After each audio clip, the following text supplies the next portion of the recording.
It's a hell of an introduction. Let me thank you all very much for taking the time to be out here. I know we put this event together in a very short period of time, so I'm humbled by all of your participation, your presence, but moreover your perseverance to not only get us back, but to get a lot done over the course of the last number of years. I had the privilege a few hours ago to be down at a site, 4,100 acre site, a restoration site, a few $100 million being invested in some wetland restorations, new river work that's being done down just stone's throw away behind us to address, Mr. Congressman, that urgent issue of what's happening with the Salton Sea, and to reconcile the fact that the state needs to not only take ownership and responsibility, but it's got to take the initiative to do more and meet the expectations of this community that have been completely torn asunder by the environmental degradation that has occurred for too long.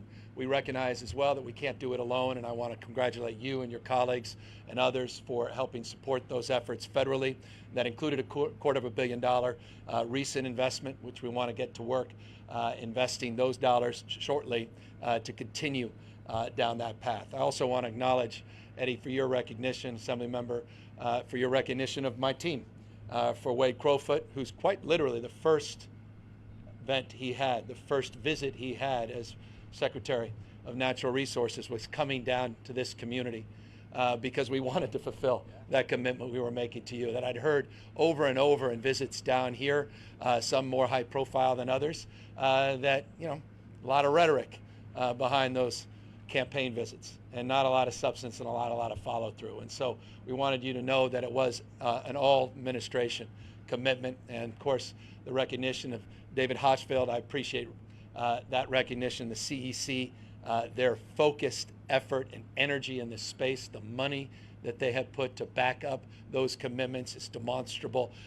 and they want to be here for the long haul as we continue through this transition. The great work that Lauren Sanchez is doing, we stole her from the Biden administration. She was working with Secretary Kerry. We brought her back, and we cannot impress upon you more the urgency of why. You saw, I don't know if any of you picked up the morning news and the IPCC or IPCC report, which is a fancy four-letter acronym for the Intergovernmental Panel on Climate Change. The UN put out their latest report after 6 deep years of study looking at universal consensus as it relates to climate change. And you thought things were tough the day before yesterday. Read this report today in terms of the urgency of this moment. And I don't need to remind you, as Californians, we're experiencing in most parts of the state, not right here, but not too many miles north of us, Riverside, it's already raining, 12th atmospheric river. We've gone from extremes as weather whiplash, the most dry and arid years that we've experienced in our lifetimes, to now some of the wettest years in our lifetime. It's exactly what they predicted 20, 30, 50 years from now, and we're living it today. And so we have a sense of urgency to meet this moment, to address the needs of the community, to advance and continue the efforts to advance our low carbon green growth goals, and one overriding commitment, that's to you. And that's perhaps the most important reason I'm here. Louise and others have made that crystal clear. All of you behind me, thank you for reminding me, as the Congressman said, it's about people. It's about the lived experience, and I'm not naive. None of you, we talk about the state, the fact that we had 7.8% GDP growth, eat your heart out, Texas and Florida. The fact that, we're now the 4th largest economy in the world, eat your heart out, Germany. But we don't live in the aggregate, and I'm not naive about that. And we talk about the fact that just a couple months ago, we had the lowest recorded unemployment in the nation, our state's history, not in 20, 30, 50 years, state's history. We don't live in the aggregate, and that is something we have to reconcile. So when we talk about equity, we're not ashamed to buy it. The other governors seem to be, as they're pulling away from that. But when we talk about equity, we also aren't just talking about righting wrongs and dealing with gaps. We're also talking about equity. We're talking about partnerships. We're talking about real inclusion. We're talking about economic opportunities. And we're talking about making sure we're there, and I couldn't be more proud. And I really want to thank all of you for acknowledging, Assembly member's work was just next level. He said, "We're not interested in playing small ball. We're not going to work with the administration unless you're sincere and committed to the community." We did something last year, just it's not happened anywhere else in the state. There has never been a commitment looking at the scale and opportunity that presents itself anew here. Thank you, CTR and others, for leading the way. Where 100 cents of the dollar, we want to go back to the community, 80% specifically to the community and economic development opportunities, and then 20% to the Salton Sea. That's never happened before. So that's the commitment. I mean, this is for you. This is bottom up, not top down. Supervisors very mindful. Now the granularity of that and making sure community voices are truly front and center. It's a two-way conversation. And I'm mindful that that last 10% is the toughest. And we are also mindful of our job at the state to be stewards to make sure we finish that work and get that job done.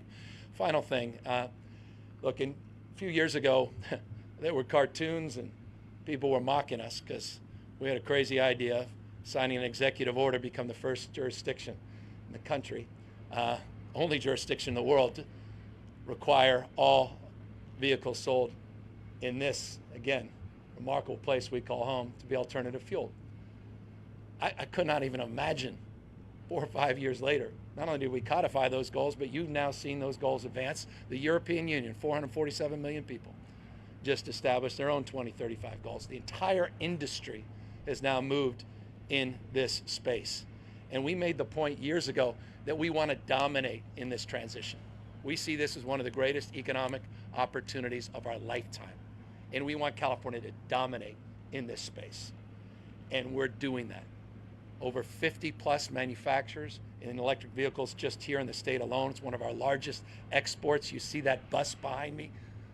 Manufactured in the state of California, in Lancaster. The rules and regulations, our regulations created the market, the incentives, the financing, the support, all union jobs right up the road from us. Cleaning up communities at the same time, two-way power source. That's, comes right back. That all the electricity problems we're having, that thing is a power source as well. That's the future, and it's real. And so I love that it's here, and I'll end right now. That we're here talking about what we're mining and what it ultimately represents. And therein lies the opportunity, and that's the vision of this clean energy campus. So thank you, all of you, for your vision and your hard work.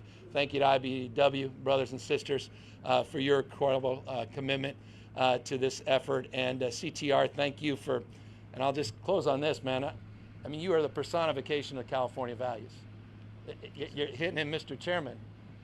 He's got your back, respects tribal sovereignty. He's got the back of our working men and women in terms of the PLA commitments and the commitments to working folks. And I just want to applaud your efforts. This is a remarkable project. And what you're doing is next level. And that's what this state's about. And we want to partner with folks like you. So thank you as well for your incredible example. With that, you're going to answer all the questions, right? Are you? That's it. That was the deal. That's why you're out of school today. Come on. Yeah, you're up. All right, we're here to answer any questions. My new press secretary. All right. Hi, Governor. My name is Angela Chen with KESQ. We are, of course, interested about the impact of lithium production on the surrounding Salton Sea area, especially the more impoverished areas. And I don't think you can talk about uplifting an area without talking about the Salton Sea. We know that the Species Conservation Habitat Project is moving along, but the SSMP project lost its lead, Arturo Delgado. He retired in August, but has not been replaced. Do you have a timeline for when he will be? Because, it seems to, it's tough to have. You got the answer right there. I'm sorry? Days. There you promise? Within this month? All right. Okay, so we can expect to see a replacement for Delgado within this month. And the other thing we wanted to ask about was what some people have said is a perceived reluctance from the state to assume long-term responsibility for the various projects along the Salton Sea. You have the SCH, which is great, but if we're talking about the health of the lake as a whole, why is the state not committing, putting the funds up, or assuming long-term responsibility for these other projects along the lake? Yeah, let me I'm gonna ask Wade, who's been managing these projects. I'll just say this in a non-defensive posture: we proactively put up more money than any previous administration, probably more than all of them combined. We've worked aggressively to seek more federal support and more federal funding. I've got my entire team more focused on the Salton Sea than any previous administration. I can't make up for the last 40, 50 years. I can't make up for Mother Nature's fury and what's happened in the Colorado or the New River. What I can do is take responsibility for the moments we're living in, and I'm very proud of the progress that we're seeing. But I'm very mindful that the 30,000 acres that we're committed to by 2028, we haven't finished that yet, but nor is it 2028. We've got a great team on the ground and led by Wade Crowfoot, our resource lead, and I couldn't be more proud of his work, but he'll tell you more about it in more detail. Yeah, I'll just start by sharing what the governor shares with us privately and acknowledge that residents around the sea have been waiting a very long time for projects that are going to stabilize the sea. The sea has been shrinking, exposing the dust and the playa that worsens air pollution. We've lost major fish and wildlife habitat, and we need action. And so, as he mentioned, over the last 4 years, we have built momentum thanks to the leadership of the people behind me. Our legislative leaders, including Assemblymember Garcia and the governor, have allocated over $500 million to projects at the sea. The governor noted that the federal government, for the first time ever, just committed $250 million to projects that are being developed at the sea. As the governor mentioned, we were just at a 4,100-acre habitat project, which really is the epitome of our progress at the sea. But we hear it all the time. We need to materialize more projects around the sea. And that's happening. That's happening with our partners in Imperial County, thanks to Supervisor Kelly. It's happening in Riverside County, thanks to our partnerships with Supervisor Perez and others. It's happening with the partnerships of the Torres Martinez Band of Desert Cahuilla Indians. So we recognize that we need to continue to accelerate progress at the sea. So you'll see more projects like the one we visited this morning in months and years to come. Hi, Governor Marco Revuelta, Buenas Noticias, Telemundo 15 in the Coachella Valley. I've spoken to many families, Hispanic immigrants. While they're very excited about what's to come with the lithium industry, they're also concerned about their health. What is your message to them? Well, you know what? Why don't you talk about this project as a proof point that can perhaps demonstrate, not by word but by deed, what this industry actually is and what it's not. Yeah, let me have the opportunity to clear this one up once and for all. What you see in the background here is a closed loop system. The lithium itself does no contact to the atmosphere whatsoever. The impact of geothermal, we may use 30 acres of land coverage compared to, say, 8,000 acres in a similar project, say in the Salars, where evaporation ponds. So there's no environmental worsting, only the betterment of. And I think I'd refer to the image at the back there. If we can create a clean energy park out of this wasteland here and cover it and put landscaping and dry land style mitigation with the dust, then just for a point of interest, we'll have up to 10 to 12,000 people here. We do not want to live in this dust either, and my running days are over because of it. So I think looking outside the box a little bit, and particularly our relationship with the Torres Martinez, dry land mitigation. I spoke to Wade and the governor about that, where we cover playa in real impact. Maybe develop solar and sort of incorporate into this 4,000 acres of land we have. So that's our little piece. I know it's not 50,000 acres, but certainly we just wanted to clear the facts about how lithium is produced compared to other styles of production. What's novel about their approach is they're lithium first. It's not the byproduct of a geothermal, and that's what's, I think, novel and innovative, and that's the opportunity here anew, and this is it. This is the Holy Grail, and the opportunity for the community, particularly, to be inclusive in terms of that equity contribution that I speak of is literally written into the rules and the governing framework that the state of California has advanced, including in terms of the excise tax and going right back into the community.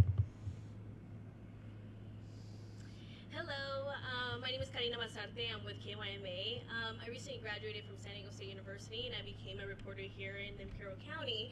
I know yesterday you spoke to... You never thought they'd make the round of 16, did you? It was not on your bracket. Tell the truth. I know. Okay, I know. I just want you. I know. I want to level set. You just. Okay. Since you're here, I may have to ask a question that's not based on this topic, but since I became a reporter here in the Imperial County, I saw there's not many resources of mental health, and I wanted to talk to you a little bit of, do you have any suggestions or any resources you might want to incorporate here in the Imperial County? Oh my gosh. I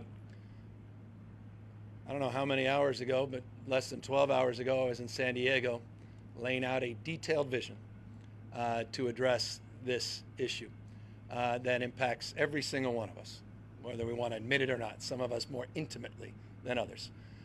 People are under enormous stress and anxiety. They were pre-pandemic, and of course, stacking of the stress in the last few years has made it more acute and worse. That's manifested in many different forms and manifestations, none more acute than what's happening on the streets and sidewalks all across the state. Encampments, people self-medicating, the drug overdose rates off the chart, number of suicide attempts, ideation in that space off the charts. As a consequence, we've laid out a vision working with the legislature, Eddie and his team, and others to completely reimagine our annual appropriation and funding for programs and to rebuild our mental health system that was dismantled in the late 1960s.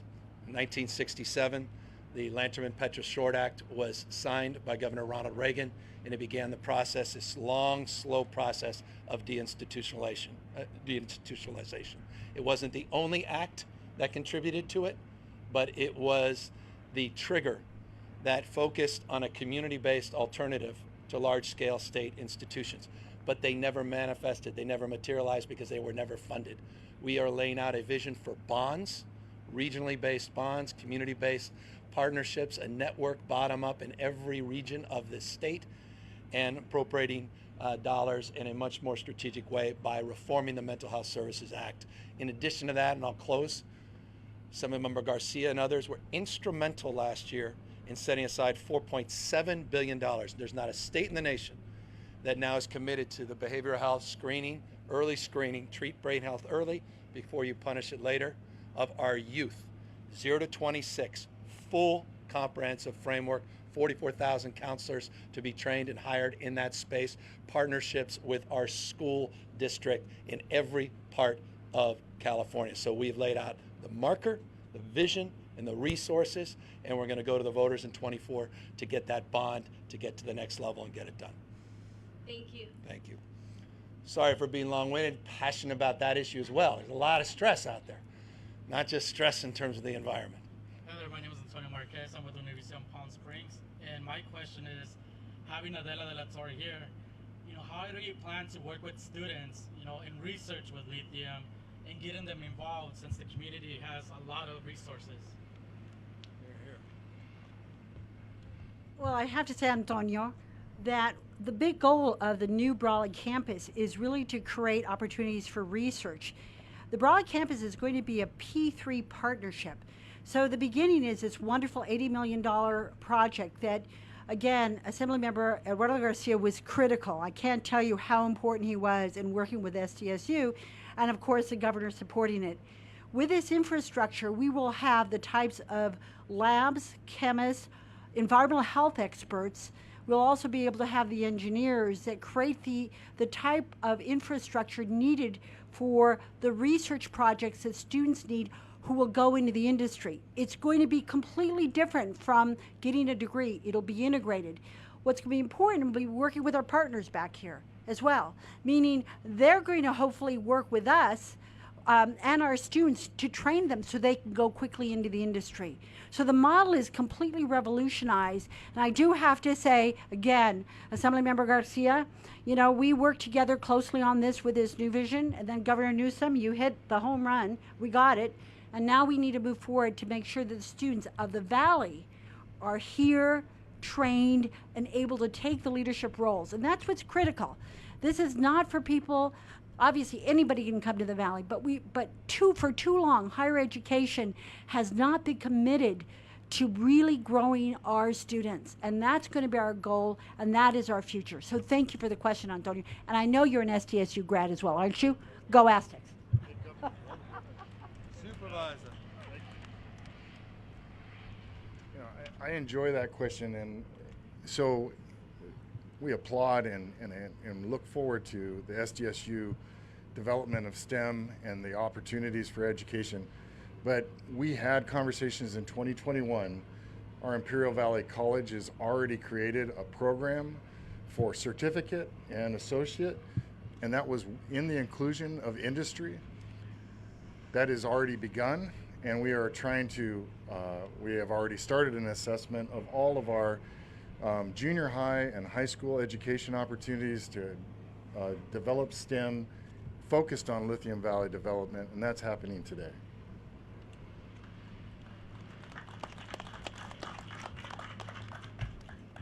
Good afternoon, I'm Marcy Landeros with the Ivy Press. I'm also the last question, guys. All right, make it good. Oh, it's going to be Yeah, good. it's always the toughest one too. Bring it on. All right. I think Ryan's going to like this question too. The Taxpayer Protection and Government Accountability Act initiative threatens to undo much of the work that the supervisors and the assembly members and all of us have done to make Lithium Valley happen. It is looking at removing for those of you who don't know, it's looking at removing all of the tax laws which were created from 2022 forward, including our 80/20 tax law. Do we have any guarantees or messages of support that we're not going to lose that? Because for those of us who have been fighting for this, that is terrifying. Yeah, I mean, Supervisor, you want to amplify it from a local perspective? I'm happy as well. So we are aware of this, and thank you for that question, Marcy. If it does go to a vote and it does succeed at the ballot, that as we spoke with the governor's office last year, we are prepared to bring this to the voters of Imperial County and create the severance tax right here at home. Yeah. I was just going to say the same. We are planning to have what would be a Plan B and a Plan C to ensure that the work that was done last year to put the people of Imperial County first when it comes to lithium recovery and the revenues coming back, that the voters of this county have a shot at making that a question that they get behind and support. None of us want to start all over with that conversation. We want to make sure that that is solidified, it's in state law, and that it become a local law if necessary. So good question, and thank you for asking that. We're all going to work hard to defeat that. So it's avoiding. Oh, fine, good. I'm glad you're talking. Well, I'm going to be a little less polite, or a lot less polite. We worked real hard to get SB 125 passed, and it was thanks to the coalition that we built here, thanks to our legislators, thanks to the strong backing of the governor and his team. So if any threats, again, come to try to undo the hard work that we did, I think that we already went through that test, because it wasn't easy to get SB 125. We didn't build this strong coalition. And I also want to acknowledge labor that was also part of that coalition through Lithium Valley Community Coalition. So, I mean, bring it. That's what I'm going to say. Thank you. I'll just leave it at that. And let me just close by thanking the commission as well, Lithium Valley Commission. I was joking with Sylvia. I said, I've never heard of I've been in this racket for a long time. I've never heard of a commission that disbanded itself. Usually these commissions last in perpetuity, but they felt like their voices were heard. They came out with a remarkable report, 15 specific action items. We are trying to meet all of them in the spirit of what they've set forth. And Sylvia, I just want to congratulate you on a really wonderful job organizing as chair of that commission over the course of the last few years. Thank you all very, very much, and we look forward to being back many, many times in the near future. Thank you.